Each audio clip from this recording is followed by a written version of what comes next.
Bueno, sabés que el 21 de diciembre de 1971, Ramón Pascasio Báez Mena, un peón rural uruguayo, fue asesinado por la guerrilla del Movimiento de Liberación Nacional Tupamaros. Su muerte tuvo una gran repercusión en el país en aquel momento. Después se apagó el tema. Pascasio Báez era un hombre nacido en 1925, vivía en la ciudad de Pan de Azúcar, en el departamento de Maldonado, tenía esposa y tenía hijos, y trabajaba como peón rural. Con motivo de esa fecha, bueno, trabajaba en la estancia Espartacus, situada en la Ruta 9, a unos 10 kilómetros de la ciudad de Pan de Azúcar. Fue por casualidad, lamentablemente, por una muy triste casualidad, que este hombre vio una tatucera y los guerrilleros de aquel entonces, los terroristas de aquel entonces, lo tomaron, lo capturaron, prisión indebida, privación de libertad, quién sabe qué más cosas, y luego decidieron matarlo. Con motivo de ese hecho tan triste, tan lamentable, en el día de ayer, que se cumplió fecha de ese triste hecho, de ese lamentable hecho, un montón de uruguayos, de ciudadanos, de compatriotas orientales, se reunieron para homenajear la memoria de este campesino, de este peón rural, de este trabajador que inocentemente fue asesinado por terroristas. ¿Cómo te va, Eduardo? Bienvenido. Gracias por estar. Buenos días, Rubén, ¿qué tal? Gracias a ti por este espacio. Sí, ayer estuvimos en el homenaje a Pascasio. Entendimos que había que estar, era muy importante, me parece, que los uruguayos dijéramos presente en esa oportunidad. Eh, el crimen de Pascasio, el asesinato de Pascasio, es muy paradigmático porque lo que allí ocurrió no fue casualidad, sino que fue de alguna manera el resultado de cómo se venían desencadenando determinados hechos y cómo actuaba la guerrilla, que por cierto así actúa básicamente en todo lo que hace, porque en definitiva el terrorismo es terrorismo y lo que busca es terror. Eh, Y sigue actuando, ¿no? Sigue actuando. sí, sí, por supuesto, el terrorismo en realidad es parte de la condición humana, o sea, Sí. lamentablemente. Lo que está mal es que no lo contengamos. En el caso de Pascasio, se dan una serie de circunstancias bastante interesantes de analizar. Una de ellas es el tiempo que pasó desde que fue asesinado y finalmente apareció, porque Pascasio fue el primer desaparecido de Uruguay y sus Sí. asesinos no notificaron a la familia, le mandaron una esquelita o algo diciendo, mire, este señor se murió, lo matamos, yo qué sé, cualquier Sí, cosa. sí. No, no, el señor estuvo desaparecido. Sí, claro. Eso que tanto reclaman ahora de que tales y cuales muertos han desaparecido, bueno, ellos fueron los primeros en hacer justamente eso, ¿verdad? Y el desaparecido Y aparece muerto después. sí, sí, el desaparecido parece asesinado, pero estuvo desaparecido, que eso es un Sí, dato bien sí, claro, interesante, claro, claro, no me claro. acuerdo exactamente cuánto tiempo, pero unos 6 meses más o menos. Y el asesinato es una opción que toman en definitiva para ¿qué? Para salvar sus instalaciones. O Seguro, sea, es una cuestión de seguro. dinero en definitiva. O sea, Sí, habían claro. gastado plata en hacer una tatucera, en hacer una Y un cueva. laboratorio además estaban haciendo ahí. Estaban haciendo un laboratorio. Recordemos que las Y tatuceras eran una especie de logística establecida para cooptar o tomar el interior, ¿no? Como para sí, convencer a la población rural de que era necesario hacer una revolución armada o desinstalar los gobiernos burgueses de aquel entonces. sí, en realidad era una estrategia en particular de Sendik. No todos Sí. los tupamaros estaban de acuerdo con esa opción. En realidad, las condiciones uruguayas no se prestaban demasiado para ese tipo de combate. Pero bueno, Sendik era una persona muy obstinada y de alguna manera empujó a sus compañeros a esa opción, que consistía justamente en tener instalaciones subterráneas. En esa tatucera en particular había hasta un pequeño hospital, un polígono de tiro. Claro, claro, claro. Si Uruguay Eso fuera un me lo... país realmente democrático, el apellido Sendik tendría que ser uno de esos apellidos, como apellidos de enemigos públicos número uno del Estado uruguayo, ¿no? Eh, Sí, hay una frase paradigmática de Raúl Sendic padre, Mm, que no creo que no es tan conocida, que es: si está de verde, métanle bala aunque sea una cotorra. es claro, O claro. sea, la idea era matar militares, Sí, sí, a como diera lugar. O sea, si sí. está de verde, métanle bala aunque sea una cotorra. Entonces, eso quizá, aunque no justifica, sí explica Mm, cuál era el sentir de muchos militares cuando se enfrentaban a la guerrilla, porque en definitiva mm. estaban enfrentando a personas que Sí. los iban a matar. O sea, no era una Claro, claro, cuestión, claro, claro. no era una discusión de boliche. O No, sea, no, era no era algo dialéctica. en Claro, el que claro, les iba la vida. ¿Ah? claro. Sendik en ese sentido era una persona muy dura, y además hay otro elemento interesante de los dichos de Sendik. Mucha gente de izquierda suele decir que no hubo una guerra y que en realidad fueron algo así como unas carmelitas descalzas que fueron pisoteadas por las fuerzas terroristas del Estado. Y cuando cayó Sí, Raúl Sendik solicitó ser considerado un prisionero de guerra. Él lo mm, pidió. sí, Eso significa que él, a sí mismo, se consideraba un militar. claro, Si sos claro, un prisionero de guerra, estás en una claro, guerra y consecuentemente valen las reglas de la guerra. ¿Ah? claro, claro. Entonces, hay que decirlo bien clarito eso, bien fuerte y Sí, claro, porque eso desmiente versiones de la izquierda ah. que formaron parte del relato que ha dominado en este país durante, no sé, los últimos 40 años. Sí, es ¿Ah? increíble, ¿no? Cómo ese relato se instaló un mito, ¿no? Un relato mítico Ujú, bueno, eso es internacionalmente comprobado, que por lo general el Partido Comunista a nivel internacional, los grupos marxistas, después se presentan como los abanderados de la libertad hacia la democracia, pero fueron ellos mismos los desestabilizadores de determinadas democracias que mal o bien funcionaban, quizás muy malas o malas, no, no viene al caso ahora, pero se estaba en democracia. Este movimiento terrorista atravesó tres periodos democráticos, tres gobiernos democráticos atravesó. Y además, precisamente como tú decís, estaban organizados militarmente porque esas células tupamaras, que era una manera muy particular de desarrollar ese militarismo guerrillero, bueno, ¿por qué ujú. particular? Porque eran células que atomizaban, no tenían contacto unas con otras para que no fueran fácilmente asequibles por el enemigo, para que no fueran controladas, sino que eran algo así como distintos perdigones por todos lados, ¿no? Que se disparan en un lado, Columnas. en el otro, como columnas. Ahí está, Columnas se llamaban a sí mismo, columna tal, columna cual, seguro, seguro. columnas que funcionaban con un grado de independencia muy importante. Sí, Eso también es interesante hacerlo notar, porque eh, por un lado estaban los propios Tupamaros, pero por el otro lado estaba el CAT, el sí, Comité de Ayuda a los Tupamaros, que sí, en algún momento se llegó a decir de que eran más de 5.000 personas. O sí. sea que cuando los militares los combatían, hay que ver que por un lado estaban combatiendo a los propios terroristas, pero esos terroristas muchas veces eran ayudados por personas que o los tenían unos días en su casa, o los llevaban en el auto, los trasladaban. Entonces, eh, yo siempre digo, esto se parece mucho, Pasaban la guerra informe internacional, por ejemplo, pasaban informe de la Unión Soviética, Cuba, tenían entrenamiento también, entrenamiento militar y logístico, es decir, había toda una infraestructura montada, ¿no?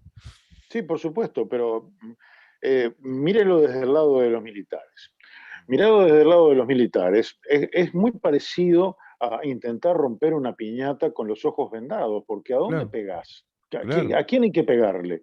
claro, Porque el enemigo no usa uniforme.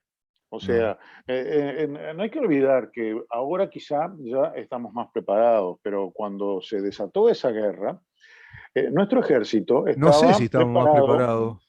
Disculpa que Por lo menos conocemos que existe, pero en No, ese momento pero yo voy a que nunca esto, había Eduardo, pasado. yo voy a esto. Ellos trabajan así. Siempre son ese enemigo invisible, porque muchas veces son simulacros, delincuentes comunes. Che, qué raro eso del robo a todos los hábitats, una época. Che, qué raro el robo a los cajeros y después tiraban Miguelitos y se iban. Qué raro. Pero quedó ante la opinión pública como que fuera una banda, un grupo de bandas, se puso de moda. Qué raro, se puso de moda, mirá vos, se puso de moda ese delito. Después estaba el tema también del atropello de las estaciones de servicio, que fue otra andanada. Y así lo van corriendo. Y de pronto hay copamientos, hay copamientos. De pronto parece ser que es por el lado de los narcos, pero cuando se va investigando más, está todo enrevesado, está todo, es una trama compleja donde también ahí la inteligencia policial tiene que trabajar y mucho. Y esa pregunta uno la hace ahora acá, porque yo siempre me hago esa pregunta, ¿está realmente la inteligencia policial uruguaya y militar al tanto de los nuevos movimientos terroristas? ¿Y cuántos esos movimientos comprometen a la propia izquierda organizada, como yo le llamo?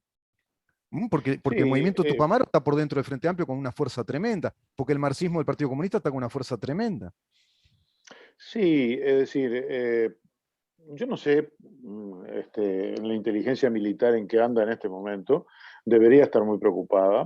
Mm, Y creo que además no hay que perder de vista la complejidad de aquello que enfrentaban en ese momento, porque por un lado decía no tenían uniforme, mm. pero además no eran un grupo, porque nosotros hablamos de los Tupamaros como si fueran los únicos terroristas, pero también estaba el PVP, el Partido Comunista tenía Eh, más armamento que los propios el Tupamaros, o ejército sea, clandestino del Partido había un, Comunista. Ujú. exactamente, había un collage, un Sí, complejo grupo de gente que además tenían cierto grado de interrelación entre ellos, sí, sí. se pasaban cosas, Mm, datos, sí, incluso claro, armamento. claro. Entonces, eh, y eso ayudado por muchos civiles. Entonces, Pero era muy sin duda. difícil para los militares de ese momento Sí, el enfrentar a ese enemigo complejo, sí, oculto, sí. entonces, eso, ya digo, no justifica los excesos, pero en alguna forma los explica, porque hay que tener claro que era una guerra muy difícil, ¿verdad? Claro, Pero sin más duda. allá de eso, Eduardo, ¿me dejas hacer este apunte además? Se hacía compleja por todo lo que tú decís, con perfecto análisis, pero yo le agregaría algo más.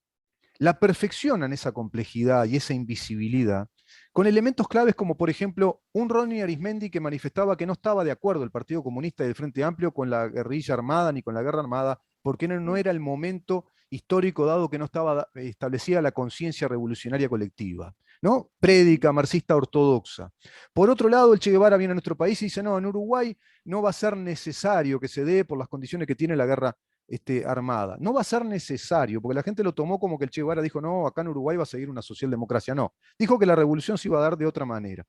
Pero eso no dejan de ser pantallas, no dejan de ser discursos hacia la opinión pública para que quede convencida que no estaba la voluntad de establecer ningún tipo de atropello bélico a las instituciones. No sé si me explico, pero ese sí, sí. atropello bélico, ese terrorismo lo estaban ejerciendo a la sombra de lo que dicen ante la opinión pública. ¿Me explico? La mejor manera de ocultar algo, yo siempre digo lo mismo, es robar la carta y dejarla a la vista, como el cuento de Edgar Allan Poe. Es decir, si Sí, tenés, ¿no? Personajes tan referenciales que te dicen, no, nosotros no estamos de acuerdo, Ronnie Arismendi, lo recuerdo, por eso no podían aceptar, inclusive a posteriori, con la salida democrática, no se aceptaba en aquel Frente Amplio de Sereñi que los tupamaros estuvieran dentro del Frente Amplio. Y después hay un resquebrajamiento, el general se va, queda Tabaré Vázquez, pero viene de ahí la cosa, tenemos que recordar todo eso. sí, es muy importante recordar eso y sobre todo a los efectos de ver cuál es la reacción. Mm, Y te tengo que ser franco, estoy muy preocupado. mm, Eh, Ayer éramos unas 200 y pico de personas allí en el homenaje a Pascasio. Y bueno, por un lado una alegría porque no éramos 20, tengo que ser franco. Quizá mm, hace unos años hubieran sido 20 personas. O sea, de alguna manera el relato se va resquebrajando. mm. Pero éramos 200 y poco y no 2000 o 3000 o 20.000, Claro. que quizá deberíamos haber sido. Porque en esa muerte de Pascasio se refleja una profunda injusticia, una situación realmente que fue un poco el paradigma de la destrucción de la República por parte de las bandas armadas, de los terroristas, y se sintieron muchas ausencias. O sea, hubo por un lado presencias interesantes, estuvo, por ejemplo, el intendente Antía, estuvieron los senadores Manini y Domenech, hubo un discurso muy sentido de Manini, muy buen discurso. Este, pero la verdad, también hubo muy grandes ausencias. Eh, Absolutamente nadie del Partido Colorado. Yo creo que ayer, por lo menos para mí, se dio, yo declaré ayer fallecido al Partido Colorado, o sea, el Partido Colorado ha muerto. ¿Ah? Creo que en su lápida deberían poner eh, muerto por suicidio en su carta de defunción, porque realmente se suicidaron. O sea, personalidades que debieron estar ayer allí no estuvieron. Y si bien sí estuvieron algunas personas del Partido Nacional, para mí fue una ruidosa ausencia la del presidente. Lo tengo que decir bien clarito. Porque ese homenaje era muy importante. Por lo menos para mí era muy importante. Después también hubo otra ausencia que es paradigmática, que es la ausencia de los medios. Ayer en el Canal 4 le dedicaron 30 segundos en el informativo central, 30 segundos, a una pequeña nota que le hicieron a Diego Burgueño. Para los que no lo saben, Diego Burgueño es hijo del burgueño que mataron en la toma de La Pando, toma en de Pando, sí. Tupumares. Sí. Y es bien interesante porque además Diego Burgueño estaba naciendo ese día. O sea, ¿qué hacía Burgueño padre cuando lo mataron? Estaba en la parada del ómnibus, esperando tomar el ómnibus. ¿Para qué? Para ir al parto de su mujer. O sea, Increíble. mientras nacía Diego, Mataban al asesinaban a padre. su padre. ¿Ah? Hecho que Bueno, conmemoran, porque todos los años conmemoran esa toma de Pando, ¿no? Como si exactamente. fuera un hecho Entonces, heroico. fíjense que, bueno, Diego lo entrevistaron, habló unas palabras, es una persona sencilla, no fue ningún gran discurso. Y, por ejemplo, omitieron el discurso de Manini, que fue un discurso que si lo hubieran pasado por televisión hubiera sido muy interesante, ¿verdad? Yo lo tengo acá, lo transcribió el país. Sí, O gran sí, parte. sí, pero en el No, en los informativo medios. central, que es lo que la No, mayoría de la gente ve, no estuvo. Y es pero no, interesante porque no yo miraba, por esperes. ejemplo, en el canal 10 Sí, a, a Blanquita, o sea, a ver, estuvieron un minuto hablando de la mascota de Biden, del perro de Biden, sí. ¿ah? Y no le dedicaron ni 50 segundos ni 30 segundos al homenaje a Pascasio Báez. Lo mismo en el canal 12. ¿La mascota de quién? ¿De Canal, Juan Biden, el presidente de del Estados presidente de Unidos? Estados Unidos, o sea, es más Este, importante el y bueno, perro del presidente de pero Estados Unidos que... disculpa que te lo diga, Eduardo, pero qué iluso de tu parte, ¿no? Porque esperar algo de Canal 10, Canal 12, Canal 4 incluso. Bueno, Digo incluso porque Canal 4 a veces parecería que tiene una línea un poquito más objetiva, pero esperar algo de los medios de prensa a ver, masivos. claramente eso era una noticia. Digo, ahí estaba Sí, el intendente. bueno, Es pero decir, es está más, muy sesgada la hubo información. una entrevista al intendente de Maldonado para hablar de no me acuerdo qué cosa, que, o sea, el canal estuvo en Maldonado, entrevistó a Antía Sí, sí, sí, y es con un unas pocas hecho. diferencias, con una hora de diferencia, Antía estaba en el otro homenaje y del otro homenaje no dijeron nada. Mm. O sea que es completamente a propósito, ¿verdad? O sea, fue Pero le pasa al gobierno, Eduardo, lo observamos con un amigo. Por ejemplo, en la mañana, al mediodía, declaraciones del ministro, yo qué sé, Martín Lema, que son importantes, son contundentes en algún aspecto, y lo que declaran de pronto la gente de la izquierda reaccionando ante el tema. Y de noche te ponen la reacción, no te ponen al ministro. O declara a la vicepresidenta tal cosa y de noche ponen lo que reaccionan y no lo que dijo la vicepresidenta, más allá que se esté de acuerdo o no. Pero eso está pasando seguido en la prensa uruguaya. Es decir, el gobierno mismo está siendo ninguneado por la prensa. No está teniendo la cobertura que se supone que tiene que tener un gobierno. Se calcula en periodismo que cuando hay un gobierno instalado en cualquier país, el 73-74% de la prensa está cubriendo los hechos que el gobierno produce. Bueno, no está pasando. sí, Sí, pero bueno, de todas maneras, como decía, esa es una gran ausencia, pero después también está la ausencia del propio gobierno. O sea, yo me pregunto, ¿el presidente no se enteró? Como alguien irónicamente hizo notar, le faltaba nafta al helicóptero para ir hasta Sí, ahí. O sea, y que, ministros emblemáticos en este tema, ¿no? El ministro del Interior, el ministro de por Defensa, por ejemplo. favor, el ministro del Interior no podía no estar ahí, o sea, Claro, absolutamente. claro, O sea, es un ruidoso silencio. sí. Es decir, Sí. es un imperdonable silencio, me Sí, atrevería a porque este decir. es un acto Entonces, por la democracia uruguaya, es un acto, acá hay un hecho histórico emblemático, el primer desaparecido en nuestro país, un ciudadano, un compatriota inocente, totalmente un peón de campo, imaginen todo ese cuadro. claro, porque el tipo no era un combatiente, o sea, No, si no me era, dijeran, no. bueno, No, fue a era buscar un parte de la caballo, fue a milicia, buscar un no, caballo que no, se le había escapado en una plena tarea de campo y tiene la mala suerte de encontrarse con una tatucera. exactamente. Y el hecho de que además no encontraron mejor solución para el señor que matarlo, Eh, o sea, por más que dicen que bueno, que analizaron No, llevarlo al primero analizaron de exterior, llevarlo a Chile, después dijeron que dejarlo indeterminadamente preso, y la otra era sí, matarlo sí. y deciden matarlo con pentotal. Sí, entonces yo creo que eh, todas estas cosas, lo que se hace y lo que no se hace, contiene mensajes, ¿verdad? Sí, Y claro. bueno, el mensaje que se nos ha dado es, bueno, muy claro. Por un lado, los medios, que son absolutamente parciales y conspiran contra la información, Mm, deforman la información. Y después un gobierno ausente, definitivamente, un gobierno ausente, hay que decirlo.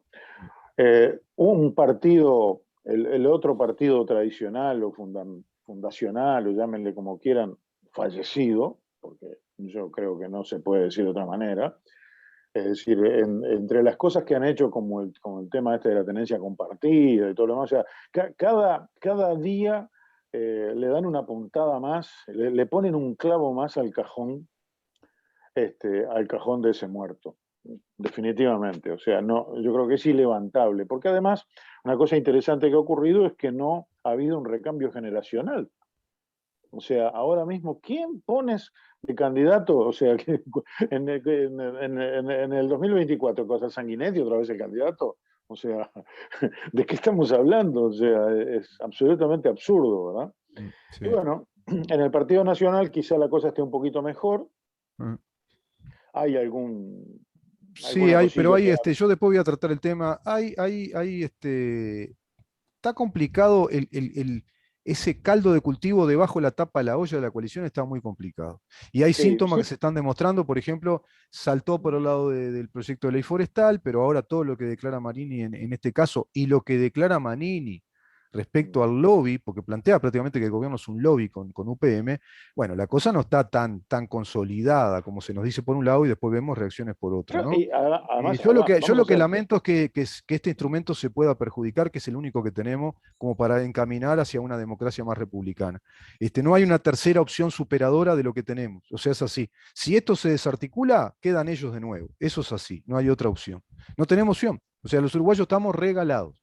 Estamos regalados. Los uruguayos democráticos, digo, ¿no? Los demócratas, los ciudadanos honestos, los republicanistas, los republicanos, los liberales, los socialdemócratas, llamate como quieras. Pero si estás a favor de la democracia, de la república, y bueno, vas a quedar con una embestida de una izquierda marxista que se viene con todo, si viene de nuevo. Es así, hay que decirlo claro. Y si acá no se articulan las diferencias con inteligencia dentro de la coalición, de un lado y del otro, de un lado y del otro, se complicó. Porque ellos no se desarticulan. Ellos tapan muy bien No, todas sus diferencias, salen al exterior muy consolidados siempre, a la opinión pública, y el error que tenemos los demócratas, los democráticos, los republicanos, es que siempre ventilamos los trapitos al sol, discutimos. Fíjate que ahora ya no se está hablando en estos días de defender la LUC, estamos hablando del diferendo que hay entre Manini y el presidente. Y bueno, está complicado así, es complicado. Eduardo, te tengo que dejar, se nos fue el programa, pero seguimos con estos temas, si te parece. Porque da para mucho, viste que es un tema que da para mucho. sí, yo te había propuesto y creo que por ese lado vamos a ir. Quiero analizar un poco cómo, es decir, Nos vamos, Eduardo, nos vamos, que estamos a cómo las 11. construimos. Dale, ¿cómo construimos el futuro gran de los Navidad y uruguayos? después hablamos por interno. Hablamos por interno. Felicidades. Feliz Navidad, Eduardo. Nos vamos, nos reencontramos Igualmente. mañana a partir de las 10 de la mañana para saber en dónde estamos. Chau. Abrazo.